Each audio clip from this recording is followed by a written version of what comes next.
WoW Season of Discovery came out about a year and a half ago, and I was wondering if people were still playing it and if it was worth even trying, just because of the fact that a year and a half, things can change. I haven't seen a lot of people talk about Season of Discovery, but I think it's doing quite well. For those that don't know, Season of Discovery is basically WoW Classic Plus. It's like the beta version of it, because there's not a lot of new content that's actually been added. It's recycled. Here are the numbers. So we got 44,000 Alliance, 32,000 Horde across all servers. Crusader Strike and the Living Flame being the most balanced. I actually played on Wild Growth. I got to level 40 on Wild Growth and was playing Alliance, so it's a decent amount of people for sure. But once you get past these other servers, this one's got only 49 Horde players, 23 Alliance, and another 23 Alliance. All the other servers are pretty much dead. They do not have regular players. And to be fair, this only uses people rating this website.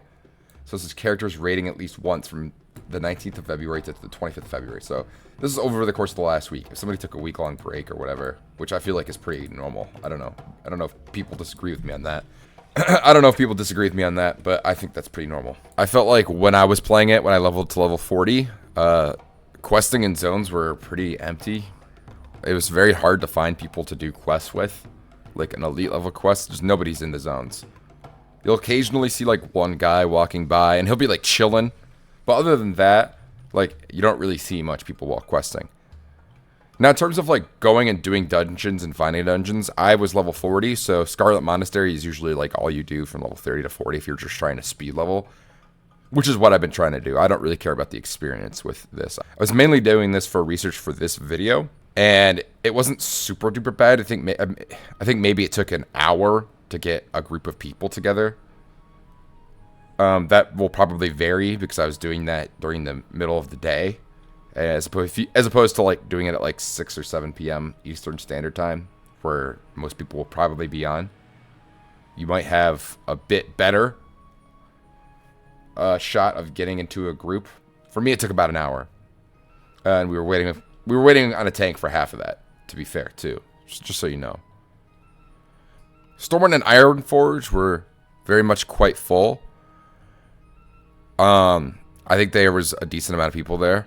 The auction house looked pretty occupied, I would say. There's a bit of a decent amount of motherfuckers in the auction house.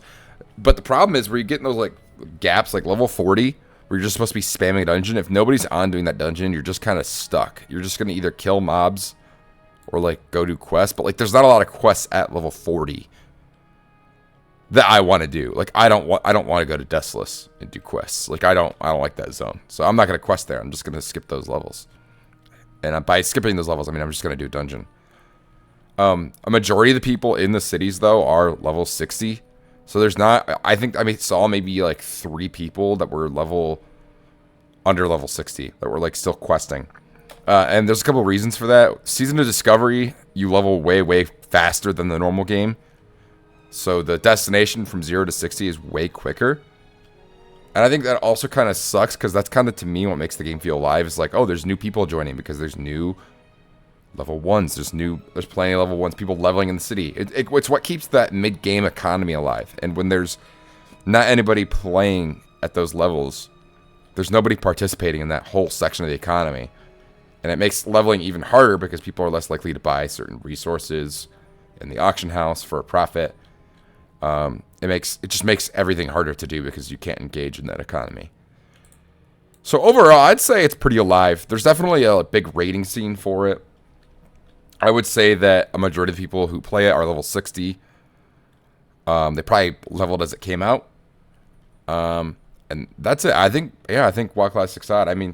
77,000 players this past week I think is pretty good. It's not nearly as much as Anniversary, which has 85,000. Or, Era has 11,000. Or, look at this. 123,000 playing Cataclysm. I didn't even know people played Cataclysm. I had no idea.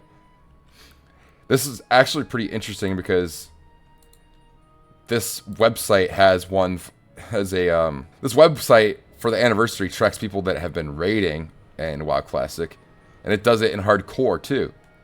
So if you go to Doomhowl, you'll actually see that 1,200 people raided on hardcore this past week, which is kind of crazy if you really think about it, because those motherfuckers die, and then they get to level 60. You know what I mean? Like you gotta really grind to be able to even participate in their raids in hardcore. But hey, that's it for this video. I think it's, pretty alive in conclusion.